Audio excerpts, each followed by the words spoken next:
Vamos lá. Gente, então, dando início hoje, eu trouxe para vocês um tema que eu achei bastante interessante, que, na verdade, era uma palestra que eu fiz aqui no Caritas, para vocês terem uma ideia, há 13 anos atrás. Faz um pouquinho de tempo, né? Mesmo os que estavam aqui há 13 anos atrás, provavelmente não vão lembrar. Então, eu olhei essa palestra e falei, nossa, essa palestra era muito bacana. Mas há 13 anos atrás, eu tinha algumas deficiências, então tinha muito texto. Eu falei, vamos diminuir esses textos, vamos resumir e vamos atualizar. Então, eu fiz uma atualização para vocês aqui e o tema está super atual, apesar de nós estarmos falando de Jesus, né? Que a gente já conhece de longa data. E Jesus, a gente tem ele ali dentro da gente com certos conceitos, né? E muitas vezes esses conceitos eles também foram criados pelas igrejas, né? A própria Igreja Católica, que tem uma influência muito grande aqui no Brasil, nos traz uma imagem de Jesus que ficou ali na nossa mente. Muitos de nós, de pequenos, já frequentávamos inclusive a Igreja Católica. Alguns não, começaram no Espiritismo, outros seguiram outros caminhos. Eu mesmo tive experiência na Igreja Católica, cheguei à primeira comunhão e tudo mais. E já na fase adulta, jovem ainda, cursando a universidade, foi que eu tive meu primeiro contato com o Espiritismo.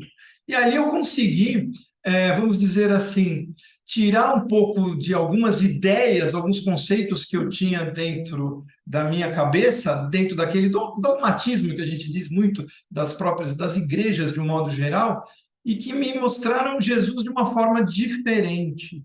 O Espiritismo ele mostra Jesus de uma forma diferente. Não que nós sejamos, não é verdade, os detentores da verdade absoluta.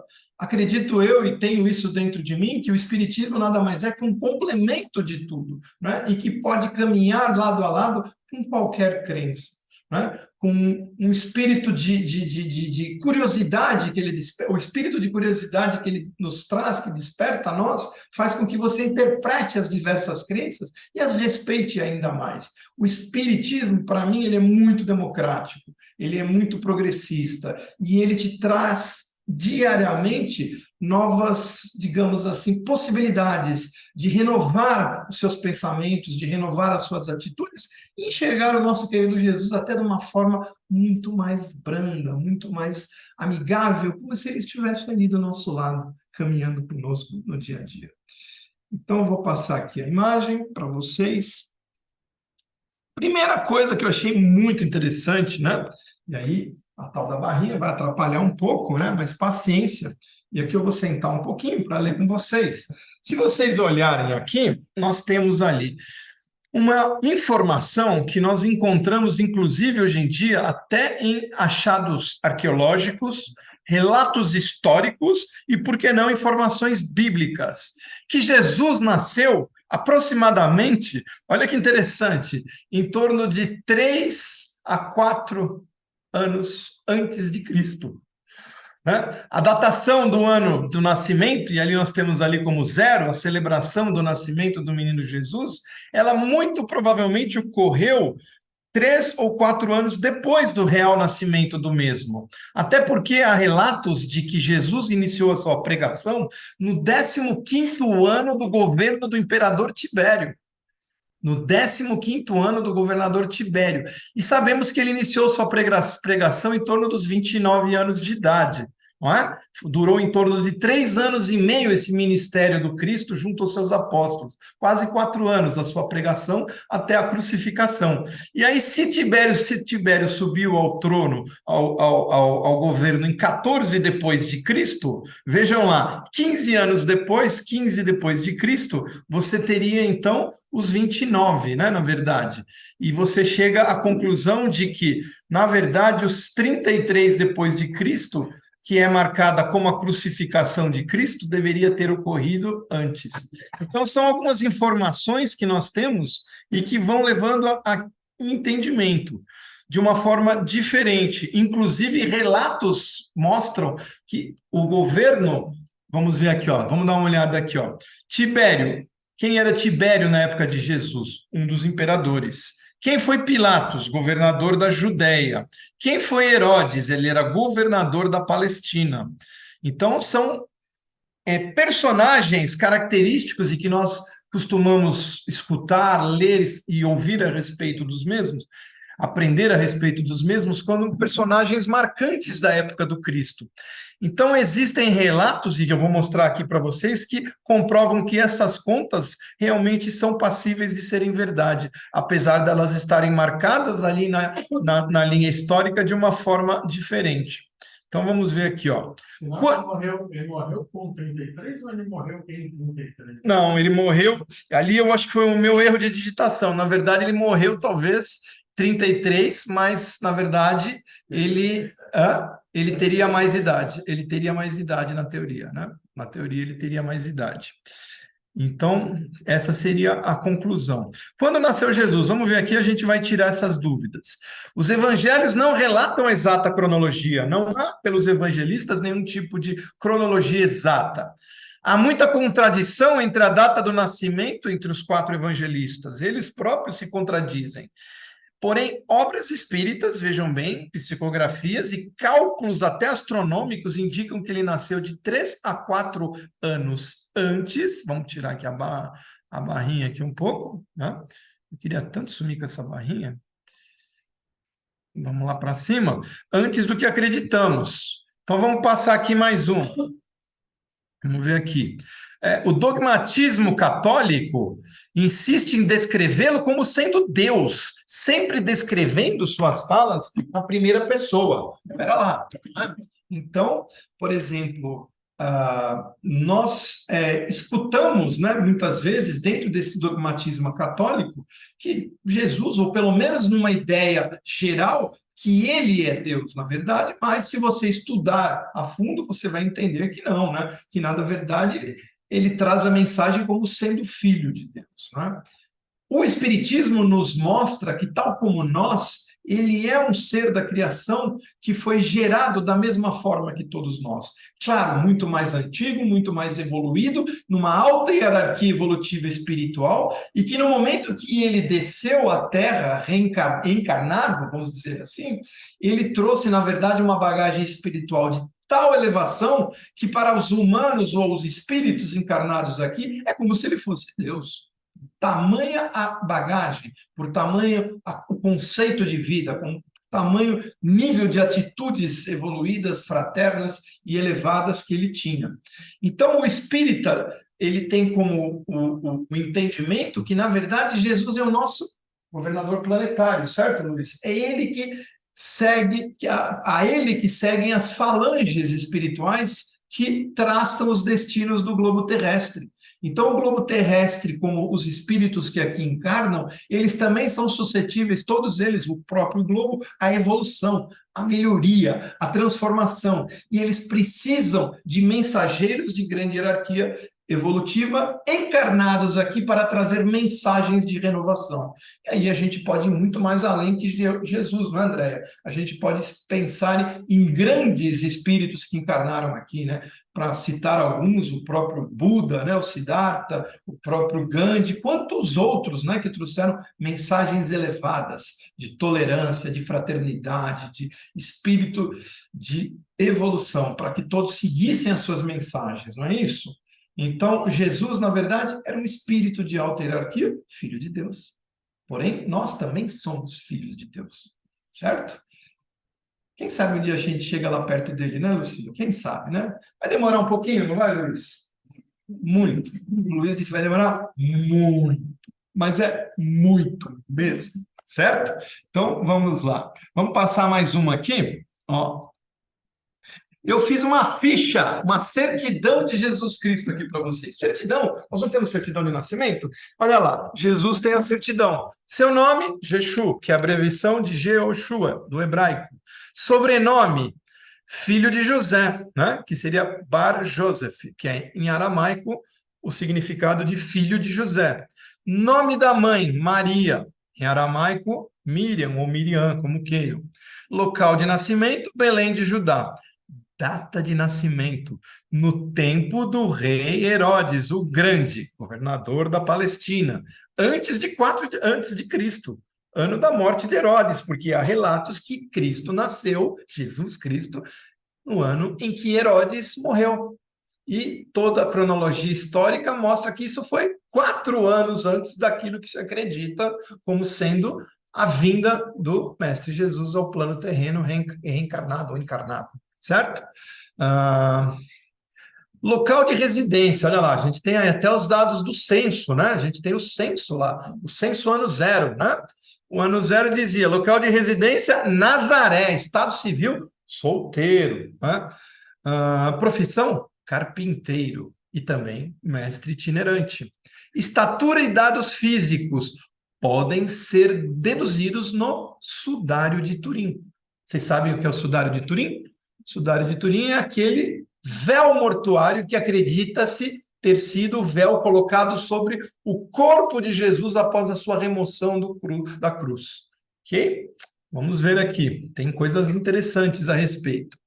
Apesar de Jesus ser aclamado por muitos como um grande profeta ou Messias, sempre manteve essas informações restritas ao círculo de seus apóstolos. Olha que interessante. Sempre com um comportamento humilde e discreto, certo? Diferente do que muitos às vezes quiseram dizer que Jesus era assim, sabe? Mas não, ele era realmente uma pessoa extremamente discreta e de modos muito simples.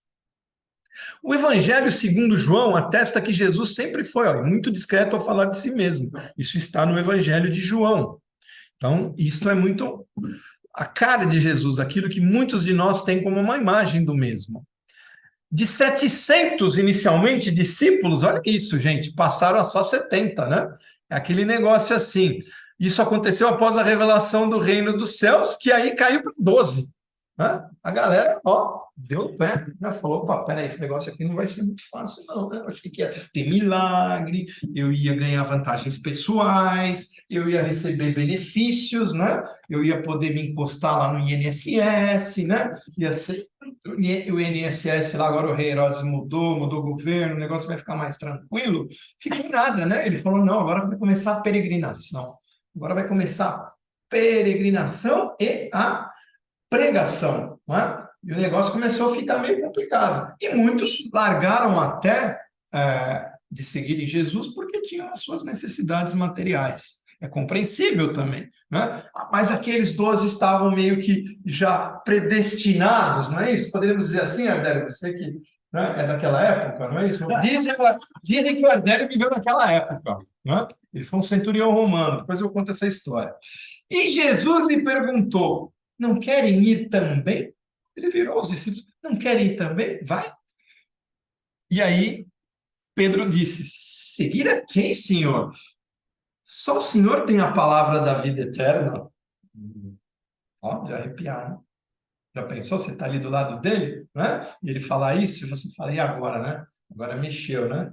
Mexeu comigo. É melhor eu ir. E eles foram. E aí estão os nossos queridos discípulos, olha lá. Simão Pedro, André, Tiago, João, todos eles ali em uma ilustração leve, que é realmente o modo como Jesus, através das suas parábolas e todas as suas mensagens, trazia o conceito de renovação, né, da máxima da boa nova que se iniciava ali, né? Diferente daquele Deus punitivo do tempo de Moisés, em que era olho por olho, dente por dente, não é? Jesus já trazia a mensagem do Deus de amor, do Deus fraterno, da mensagem de renovação que era a boa nova, não é? E isso encantou seus discípulos. Na verdade, Jesus era um grande pedagogo. Vamos ver aqui, ó.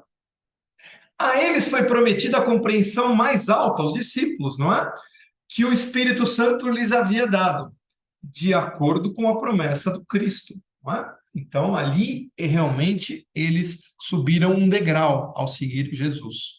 E Jesus, com suas parábolas, traziam mensagens maravilhosas, mensagens que estavam totalmente conectadas ao ambiente da Palestina daquela época, com imagens que aguçavam os sentidos dos discípulos e aqueles que assistiam às suas pregações.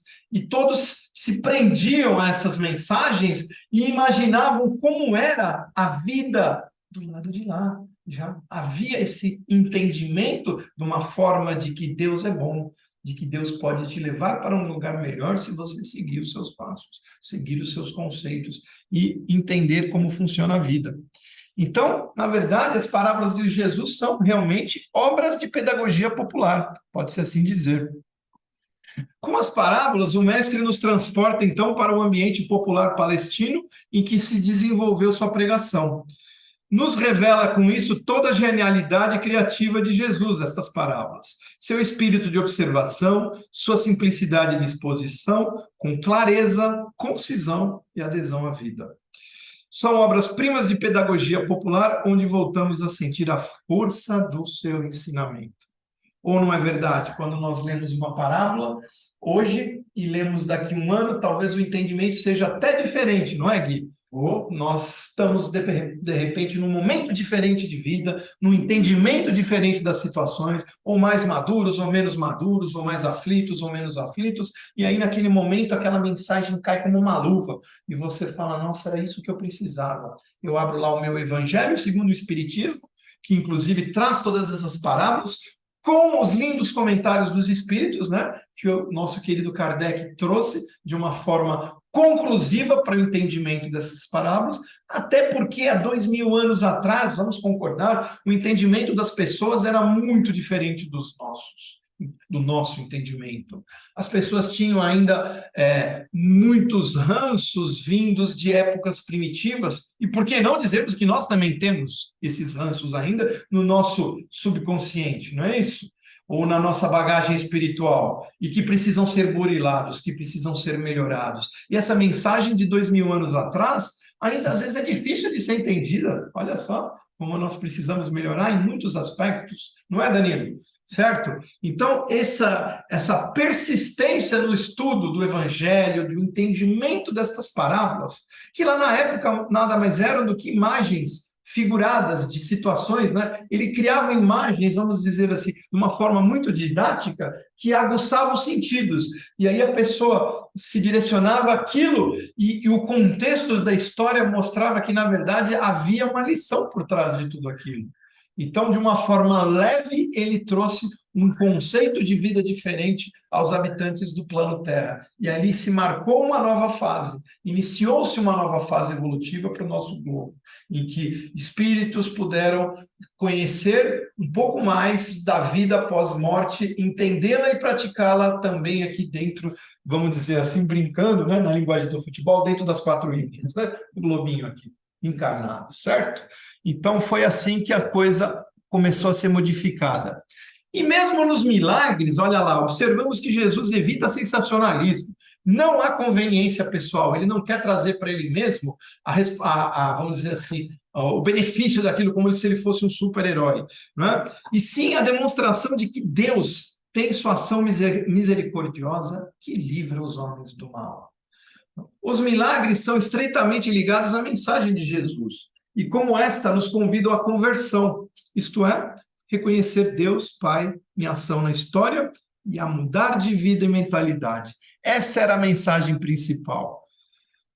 No livro há 2000 anos atrás, psicografado pelo nosso querido Chico, do Emmanuel, não é? Digamos, a descrição do senador Públio Lentulus, né? Na época de Cristo, um senador romano, e que, segundo até alguns relatos, foi até o próprio Emmanuel, não é isso, Luiz, que foi encarnado nesta figura. E há relatos históricos de uma descrição de Públio Lentulus de como era Jesus. Olha que interessante, né? Nos filmes de Hollywood, como é que é Jesus? Loiro, olhos azuis, aquela pele assim, né? De seda, né, Guilherme? Tipo, 2, 3 anos andando no deserto, né? Da Palestina, descalço, ventão com areia na cara, aquela pele de seda, aqueles olhos azuis, não era nada disso, né, gente? Como é que você falou, Danilo, para mim? Qual que é uma imagem que você tem de Jesus para você? O salado do livro. Vocês conhecem aquele jogador? Ele é de que país? Do Egito, né? Do Salah, não é isso? É bem mais isso aquilo. Cabelo crespo, pele mais escura, barbão, não é? Esse era Jesus, não é? Tese mais morena, né? A Hollywood criou um Jesus, né? Vamos dizer assim, ocidental, europeu, sei lá. Mas, de modo geral, Jesus tinha mais ou menos aquele caractere específico da região do Oriente Médio, que até os dias de hoje você vê, né? Então, a gente mais ou menos imagina Jesus como sendo assim, e a descrição do Públio Lentulus é bem interessante. E depois eu vou falar para vocês do sudário, né? Desse véu mortuário, com, inclusive, algumas informações relativas a estudos científicos e, inclusive, com análises feitas pela NASA. Olha que legal, Gustavo, isso é legal, hein? Isso é legal, você está fazendo o curso lá, né? O que a gente falou no curso? De Deus. E o curso diz que a fé tem que ser raciocinada, né? Racional, não é isso? Que a gente tem que, como espíritas, né, ter esse espírito indagador, investigador, de quero ver para crer, não é? E vamos dizer que os livros do Kardec ajudam bastante, né, Lu? Ajuda bastante, né? Hoje mesmo o Jean mandou, né, um grupo lá, ontem, na verdade, da Gênese, né, que você lê e fala, poxa, mas peraí, isso aqui vale para hoje. Ah, então, fica a dica. Vamos ver aqui, ó. Então, aqui o Públio Lentulus com um retrato aqui que foi feito através de textos baseados na sua mensagem e informação, e aqui também imagens do Santo Sudário, né? E que mostra uma imagem tridimensional que caracteriza alguns traços marcantes do corpo de Jesus ali, já após a crucificação. Esse sudário, então, está ali em Turim, ele recebe, digamos assim, visitas, porém ele não pode ser manuseado. Em ocasiões específicas, ele foi cedido a cientistas e pesquisadores, inclusive a NASA, mas com uso restrito, até porque para não danificar esse achado arqueológico que foi encontrado, assim, segundo os relatos mais contundentes, na Idade Média. Vamos lá. O que nos mostra o sudário, né? O relato do Públio Lentulus, deixa eu ver. Ele acho que eu não coloquei a imagem, mas eu trouxe o texto aqui. Daqui a pouco eu leio para vocês, se não estiver aqui. Agora eu fiquei em dúvida. Vamos ver aqui, ó. O que nos mostra o sudário? Que era relativo a um véu mortuário de um indivíduo que tinha em cerca de 33 anos de idade, né? Mais ou menos. Um homem de quase chegando na meia-idade. Legal. Depois, altura, mais ou menos 1,76 m. Eu tenho 1,76 m, então, da minha estatura. Depois, cerca de 68 a 70 quilos. Eu estou um pouco mais gordinho. Tá? Já não dá para se basear. Tá? Mas, então, ele era um homem magro. Até porque ele fazia caminhadas, né, Sandra? Longas, né? Então, ele estava sempre em forma. Marcas de morte, cravos de coroação, pregos nos pulsos, isso é diagnosticado na imagem do sudário. Pregos nos pulsos e nos pés, e uma grande lancetada feita com instrumento pérforo cortante, então provavelmente uma lança, atingindo, olha a especificidade do exame, atingindo a terceira e quarta vértebra do lado direito, perfurando órgãos vitais. Hã? É mole? Será que foi fácil? Não foi nada fácil. Hã? Pouco sofrido. Analisado pela NASA, o sudário demonstrou ter sido irradiado por uma substância desconhecida na Terra. Opa, interessante isso. Chico Xavier, no livro, tira a barrinha, Coração do Brasil, Pátria do Evangelho, indagado sobre o assunto, nos diz: é uma matéria totalmente desconhecida para nós, nada se assemelha a ela em nosso planeta. Mistério, hein, gente? Continuando aqui, pensar mais um. Apresenta pólen de plantas só existentes na região de Jerusalém e com data inferior ao século 8 depois de Cristo. Já demonstra que era daqueles lados de lá. A NASA também fez um estudo por computador que demonstra que a imagem do sudário é tridimensional e nos oferece até as dimensões volumétricas do corpo. Muito legal. A coroa de espinhos é uma prova de que o sudário cobriu o corpo de Jesus, diziam os soldados. Salvem o rei dos judeus, não é isso? Quando eles colocam aquela coroa de espinhos, inclusive consegue-se observar que ele tinha mesmo ali a coroa de espinhos. O clarão, olha isso, eu achei fantástico isso. O clarão da bomba de Hiroshima, a bomba atômica, imprimiu a imagem de uma válvula na parede de um tanque de gás. A figura do sudário formou-se de forma semelhante, produzindo uma forma tridimensional, proporcionada e sem distorções. Isso nunca ocorre em pinturas e fotografias. Houve como se uma irradiação, muito provavelmente de alguma substância desconhecida aqui na Terra, ou pelo menos no momento atual da ciência, e que imprimiu essas imagens no sudário. Que tal, Renato? Sensacional. Ou a própria luz de Jesus era tão forte que se assemelha a uma bomba atômica. É isso aí. Né? O espírito dele tinha uma evolução tal, e tem livros da literatura espírita que relatam que, inclusive, o processo de reencarnação, vamos dizer assim, de Jesus aqui neste plano, sucedeu-se de uma forma muito complexa, não é isso, Albina? Lembra daquele livro que você me emprestou que fala disso? Como é que ele chama? Foi logo no meu início no Caritas, vamos dizer quanto tempo. Lá para 1820, né, mais ou menos, quando eu comecei, você estava lá, você já era presidente, quando você era presidente, né? E a Albina me emprestou um livro que fala isso, eu já vou lembrar o nome, até ele tinha 2 tomos, ele tinha uma história, né? Que era dos essênios, lembra disso? Lembrou agora, não lembro o nome do livro, mas ali fala exatamente que o processo, digamos assim, a amplitude do Espírito de Jesus, o tamanho, né, a luz, era tão grande que se tornou difícil fazer aquele Espírito caber num corpo aqui nesse planeta. E ele precisou de um processo de preparação extenso, não é? Que foi, digamos, foi compactando, vamos dizer assim, o espírito dele para caber. Então, na hora da libertação, como disse bem o Guilherme, pode exatamente ter acontecido isso. Foi uma explosão de luz, de energia, de uma forma tal, nunca antes vista aqui, que trouxe essa imagem, vamos dizer assim, marcada ali no sudário. Até porque algumas literaturas dizem também que a luz, né, era tão grande que o corpo físico dele não suportaria mais do que 40 anos.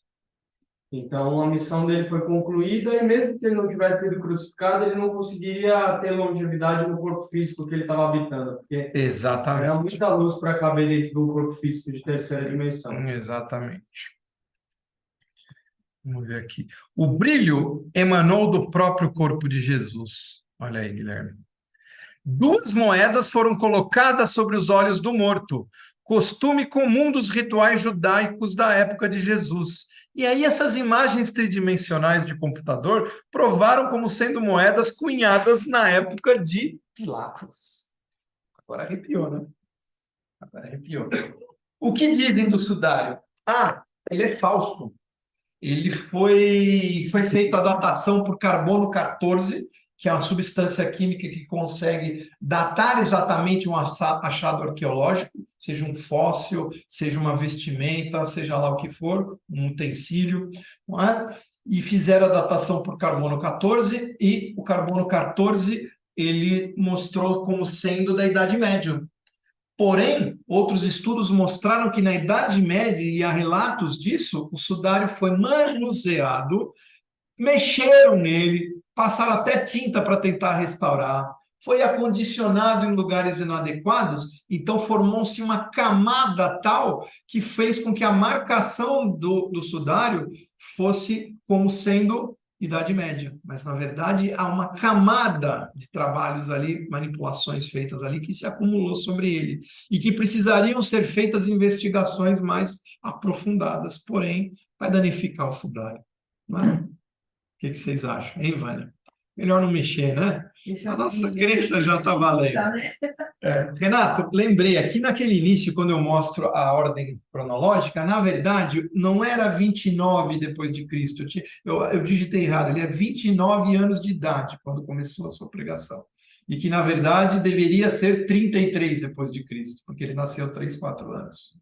33 começa a pregação, importante para ele. 29 começa a pregação, mas que ele, na verdade, talvez seja isso, né? seja isso. Então, tem essa controvérsia e há, inclusive, relatos históricos mostrando isso, até porque você tem os posicionamentos, né? Ele nasceu no ano que morreu Herodes, ele foi crucificado com Pilatos estava lá tal ano, tinha a moeda tal. Então, todas essas informações geraram quase certeza absoluta, vamos dizer, pode-se até dizer certeza absoluta dos relatos históricos reais dos dias atuais, como sendo 3 a 4 anos antes que ele nasceu.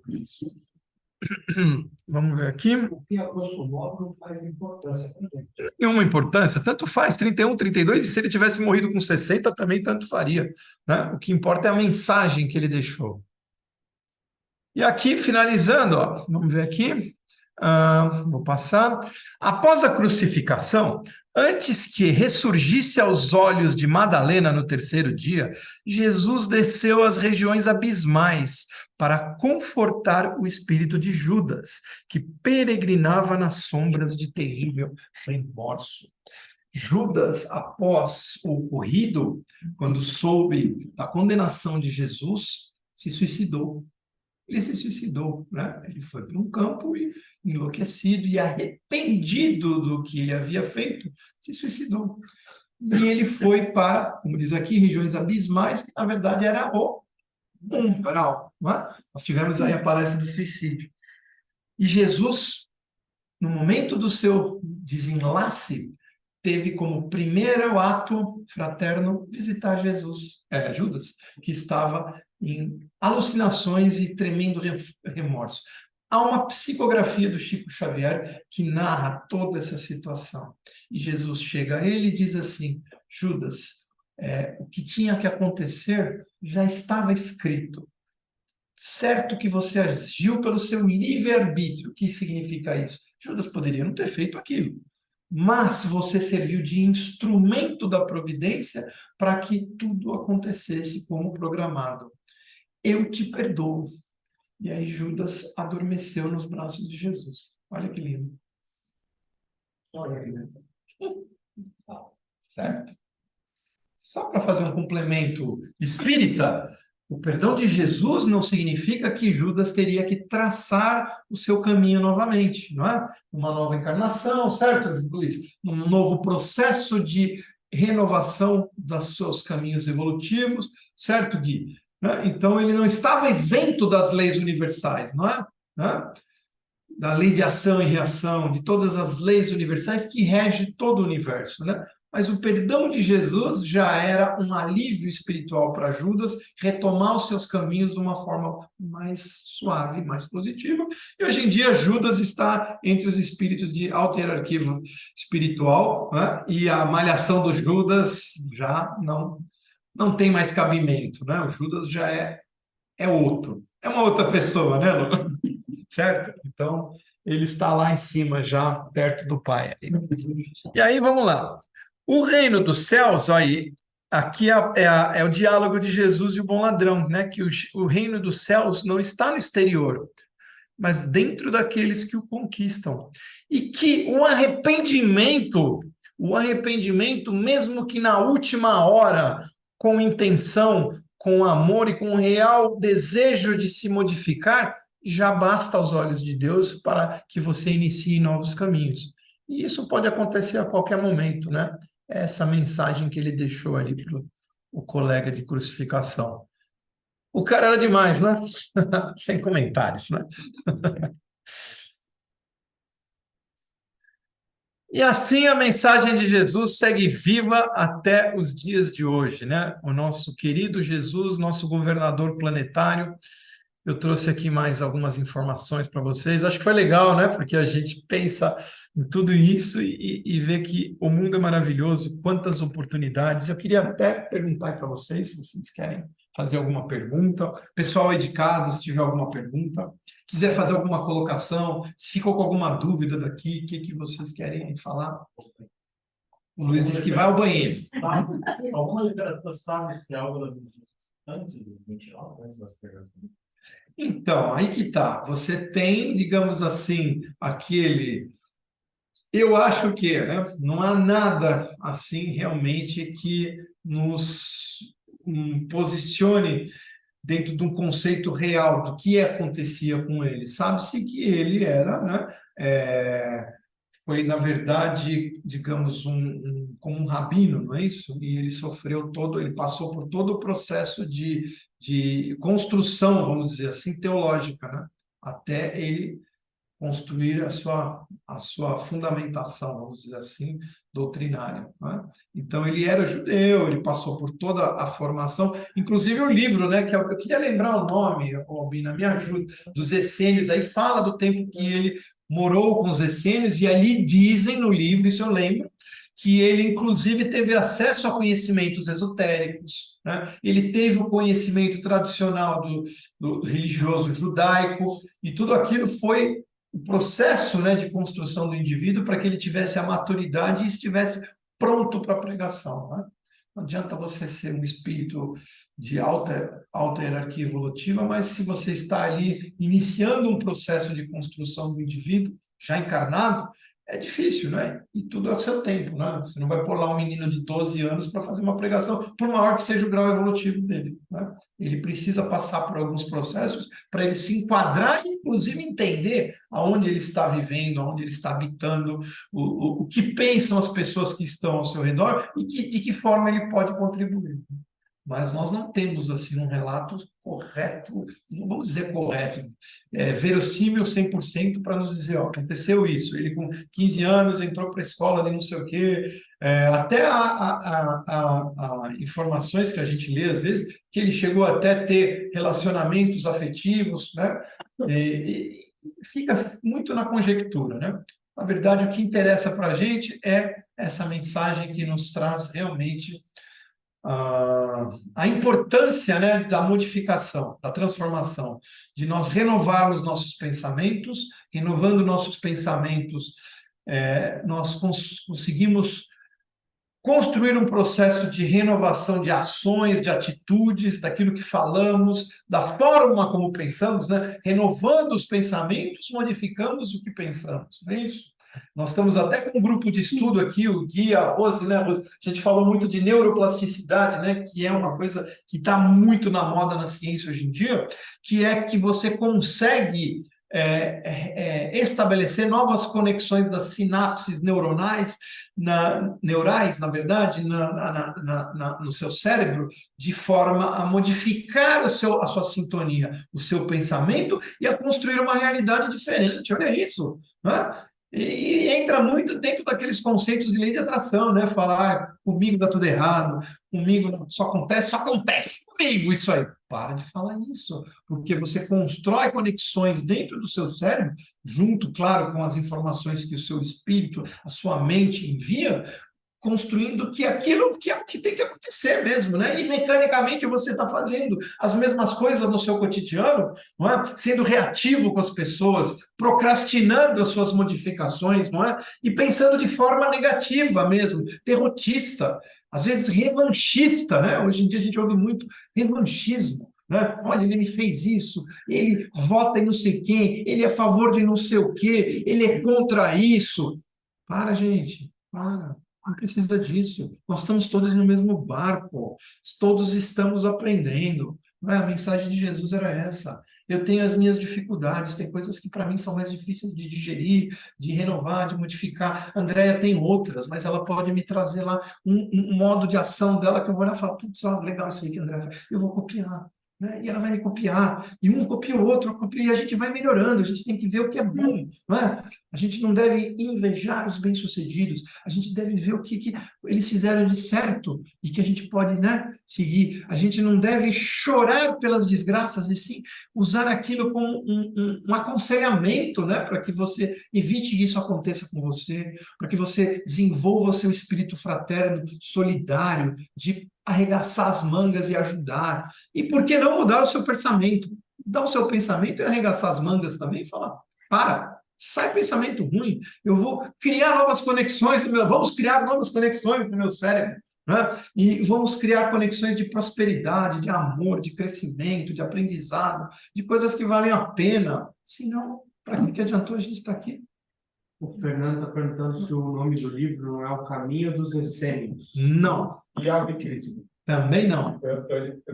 Também não, são bons livros. Bem lembrado, pessoal, Tânia e Fernando.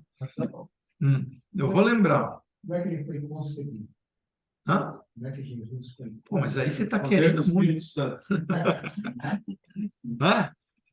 Então é isso, gente.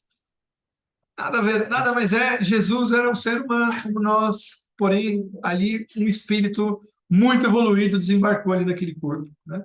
E aí a coisa pegou, né? Certo? Como eu disse, talvez em graus menores existiram espíritos de alta hierarquia evolutiva, né? Madre Teresa de Calcutá, Mahatma Gandhi, né?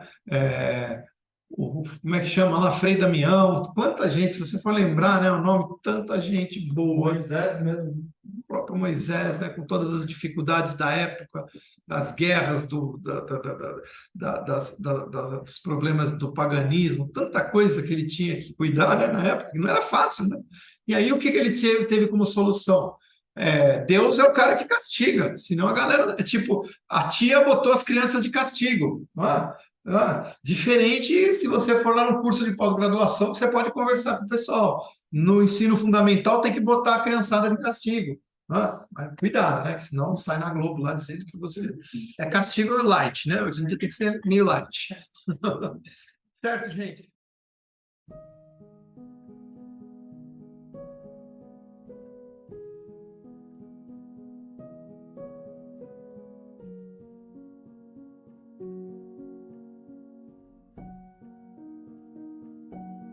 Então vamos nos tranquilizar, vamos harmonizar o nosso pensamento.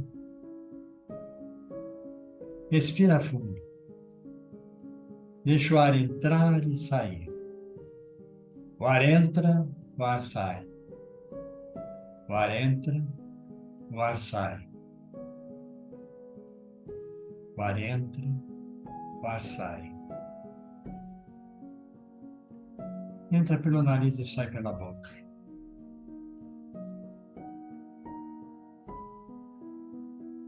Tranquilamente.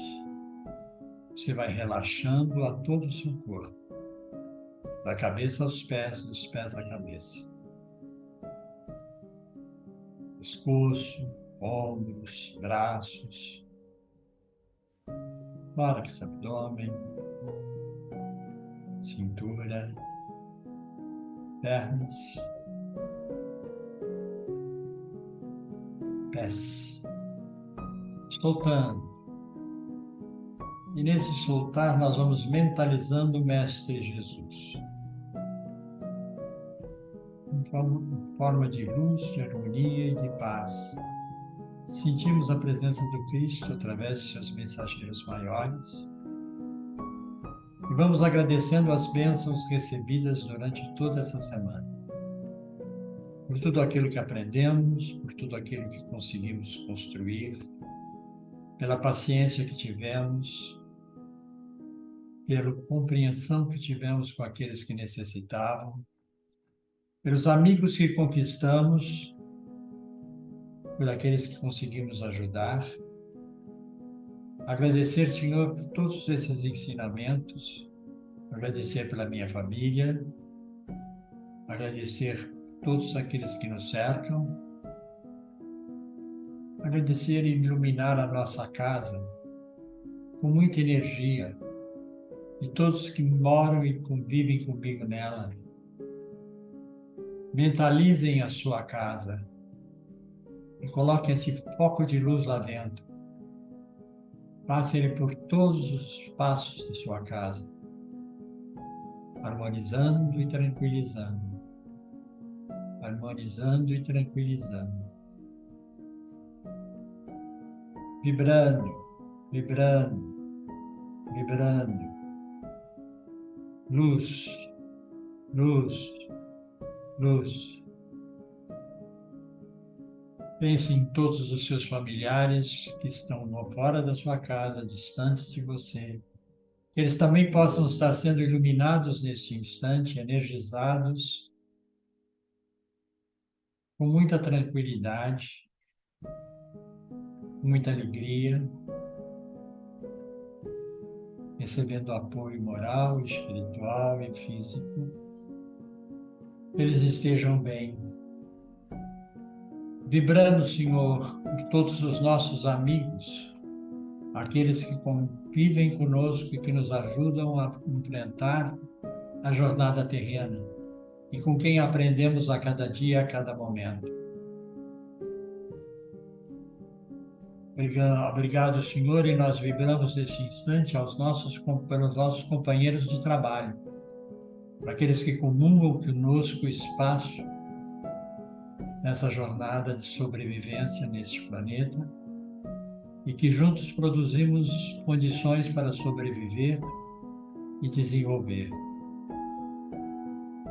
Vibramos por todos os enfermos, pelos aqueles que aqui já citamos e por todos aqueles que necessitam de amparo moral, espiritual ou físico, estejam onde estiver, seja nos hospitais, nos leitos em suas casas, sejam aonde quer que possam estar neste momento, que a luz chegue até eles e dê recuperação física, psíquica e permita que eles sintam dentro da espiritualidade um momento de paz. Vibramos por todos aqueles que estão nos hospitais, orfanatos, nos asilos, que se encontram pelas ruas, sobre as marquises, que eles também possam ser iluminados, que possam sentir neste momento lenitivo para as suas dificuldades e as suas dores.